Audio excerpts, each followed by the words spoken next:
Es normal que cuando Disney anuncia un nuevo live action, las expectativas de todos se encuentren ya sea inestables o bien directamente bajas. Todo esto obviamente con justa razón, pues hubo una ocasión en la que nos dieron una gran remasterización de un clásico como El Libro de la Selva, pero también en su momento nos golpearon con una falta de respeto a la que decidieron llamar Mulan, que no solo no se equiparaba a la original, sino que era una burla de pies a cabeza al título. Es por esta inconsistencia que claro que poco se sabía qué es lo que debíamos esperar de la próxima embarcación que haría Disney para desempolvar uno de sus más grandes clásicos. Pero mira que debo admitir la grata sorpresa que me he llevado cuando, sin esperar nada, esta recreación de la historia de Pinocho me dio una tarde bastante agradable. Razón por la que ahora me encantaría contarte cuáles son los puntos más fuertes por las que considero que la nueva cinta de Pinocho es de verdad una gran sorpresa. Así que sin más por el momento, ahora comenzamos. De entrada, me gustaría retomar un punto importante que siempre es considerado por Disney al momento de traer a la vida sus live action, y esto es la simpleza y duración de la obra original. Hay 3 palabras que me gustaría que tuvieras en cuenta, y es que abordaremos esto desde 3 puntos, que es mejorar, rellenar y arruinar, ya que si volteamos a ver las cintas clásicas de Disney, sí, veremos que funcionan muy bien como cuentos animados o películas sobre fábulas, pero si las comparamos con los estándares actuales del cine, veremos que en términos generales se quedan muy cortas. Como un primer ejemplo, la razón por la que fue mucho mejor idea abordar la historia de la Bella Durmiente desde la perspectiva de Maléfica fue porque en la película original todo pasa solo porque sí, ya que en esa versión no se sabe muy bien por qué la villana querría condenar a una recién nacida, ni tampoco por qué un príncipe se enamoraría de una princesa a la que solo vio dormida. Así que generar ese giro de historia que tuvieron para el live action fue la mejor decisión, gracias a que de esa forma pudieron justificar mucho mejor la historia y darnos un origen tremendo para la villana.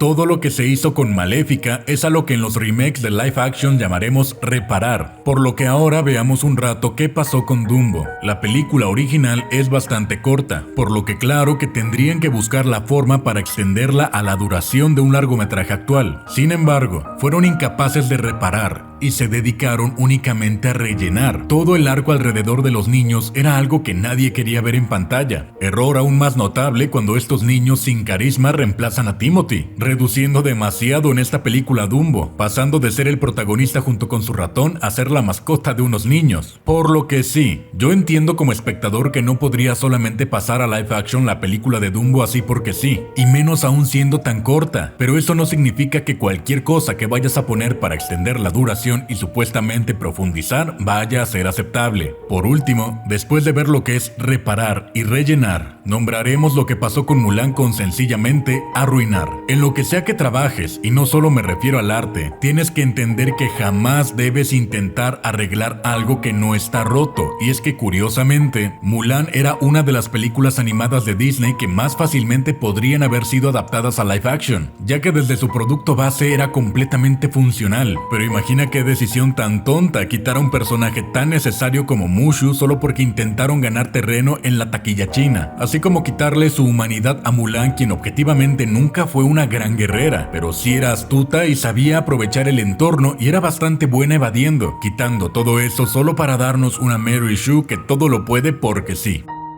En términos generales, estas son las 3 cosas que pueden pasar al momento de adaptar un clásico animado de Disney a live action. Por lo que entonces, ¿dónde quedó Pinocho? No solo se hizo bien, sino incluso entra en la categoría de haber sido arreglada. Como ya te he contado, los clásicos de Disney eran historias tan simples donde todo pasaba porque sí y nunca se justificaba el porqué de los personajes, razón por la que yo disfruto tanto Maléfica. Pero aquí en Pinocho pasa lo mismo, y es que se plantearon una buena pregunta: ¿por qué un adulto mayor como Geppetto querría tener un hijo a esa edad? ¿Y qué lo llevó a pedir el deseo de que esa marioneta cobrara vida? La respuesta está en que no es que lo quisiera, simplemente quería remediar un trauma. La película nos deja claro desde el principio que Geppetto no está del todo cuerdo, sino que es un hombre que en algún momento tuvo un hijo pero que este falleció, dándole incluso un sentido poético a que su taller estuviera repleto de relojes y que se negara a venderlos, ya que esto en simbolismo cinematográfico funciona para decirte que el personaje está estancado en el tiempo, repitiendo constantemente el trauma de haber perdido a su hijo, por lo que desde que vemos que está haciendo a Pinocho no nos lo muestra como algo lindo, sino sino que él mismo dice que está tratando de hacer que se parezca lo más posible a su difunto hijo. Como puedes ver, ya desde que una película se plantea y propone mejorar esos huecos que tenía el producto original, podemos esperar algo bueno. Así que claro, esa no fue la única ocasión en la que se demostró que vieron en esta cinta una oportunidad de mejora más allá de solamente replicar. En la escena en que Pinocho cobra vida tenemos un detalle muy interesante que al principio parece un chiste, pero en realidad es algo que se aclara al final, y es que cuando entra el rayo del hada por la ventana, este se refleja en el portarretrato de la foto del hijo de Geppetto, y de ahí cae en Pinocho, por lo que si lo vemos así sin pensarlo mucho, podríamos pensar que el hada le dio el alma del hijo a esta marioneta. Sin embargo, pasa algo curioso, y es que Pinocho parece no poder hablar, sino que simplemente repite todo lo que le dicen hasta que el hada lo arregla.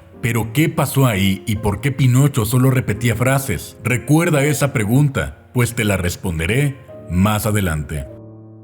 Hablando claros, esta película no se salvó de la corrección política, pero curiosamente, no son elementos que lleguen a arruinar la obra como tal, pues ya en algún momento hablamos del cambio de color del hada madrina, el cual si bien sigo firme en que su diseño tanto de vestuario como de maquillaje y peinado no me parecen adecuados dentro de la historia y contexto, su participación fue tan fugaz que es apenas memorable, así que agradezco que ese personaje haya sido el elegido para cubrir la cuota de inclusión negra y que no lo hayan hecho con Geppetto ni Pinocho, por ejemplo. Por otra parte, en el material original, se dejaba explícitamente dicho que Stromboli era un gitano, y aunque conservaron toda la esencia del personaje, claro que con las nuevas tendencias no adaptarían al secuestrador de infantes con un color más históricamente correcto como lo fue en la obra original, sino que aquí han optado por hacerlo un hombre blanco. No obstante, aún con esos dos ejemplos, ninguno de ellos resulta un problema en la película, aunque hayan sufrido cambios físicos por razones sociales y políticas. Sin embargo, hay otro personaje que es la falla más destacable de la película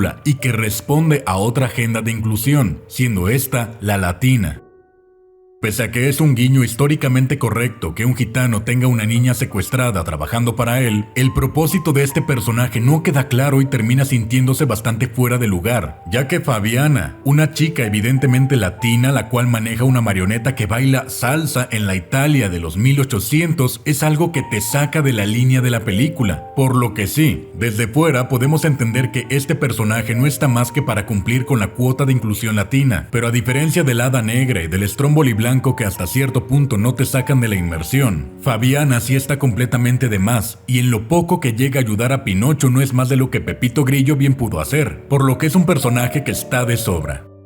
Por último, revisemos el más destacable punto de mejora con respecto a la película original, y es que aquí, a diferencia de la animada, sí se siente ese desarrollo que va pasando Pinocho y no es solo como que al final se vuelva bueno de la nada, porque recordemos, cuando Pinocho estaba en la isla de los juegos, el niño no parecía haber aprendido absolutamente nada aún después de que un gitano lo secuestró, sino que él estaba igual de feliz fumando, tomando y jugando billar. Pero la cuestión es que en el live action sí se va viendo cómo poco a poco este ser hueco va adquiriendo una conciencia propia a través de los errores. Pues por ejemplo, la razón por la que decide irse al circo de Stromboli no fue solo porque lo convencieran de que la escuela era aburrida, sino porque aquí él sí quiso entrar a la escuela, pero el profesor lo sacó y le dijo que se fuera a hacer shows como la marioneta que era, dato que el honrado Juan aprovechó para meterle en la cabeza que era buena idea ser un artista, cosa de la que todos nosotros podemos aprender que no intentes vivir del arte porque seguramente morirás de hambre. Asimismo, en la cinta original Pinocho seguía confiando en ellos aun cuando lo terminan llevando con Stromboli, pero aquí no. Aquí simplemente termina en la carreta de la isla de los juegos por puro error porque él ya quería ir con su papá, pero claro que por un momento se deja llevar al ver una feria tan enorme, solo que ocurre que cuando ve el área de romper relojes, empieza a discernir entre el bien y el mal y se da cuenta de que no debería estar ahí, ya que hace la relación mental de que no está bien romper esos relojes, idea nacida de que le recuerdan a su padre. Como un dato extra, la película te da mejores pistas de la razón por la que se convierten en burros, y esta podría ser la cerveza de raíz, ya que a diferencia de Polilla, Pinocho casi no la bebió y podría ser que al beber en menor cantidad, él no tuvo una transformación completa como su amigo.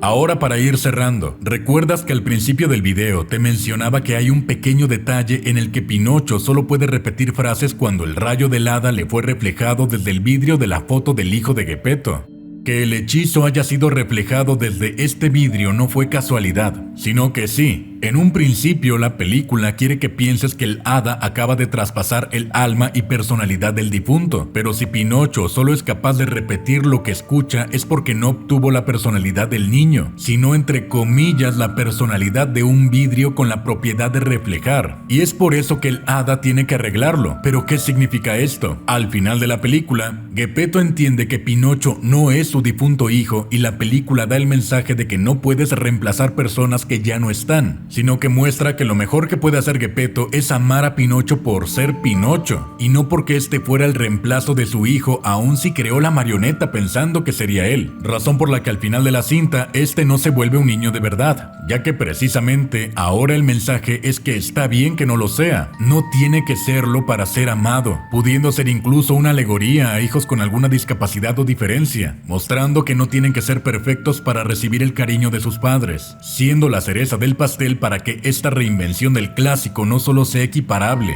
sino incluso haya superado a la obra que vimos hace tantos años. Es con esto último que llegamos al final del video, por lo que ahora me gustaría invitarte a que me contaras tu opinión en la caja de comentarios. Ayúdame a hacer crecer esta comunidad suscribiéndote y activando las notificaciones. Ahora, duerme tranquilo.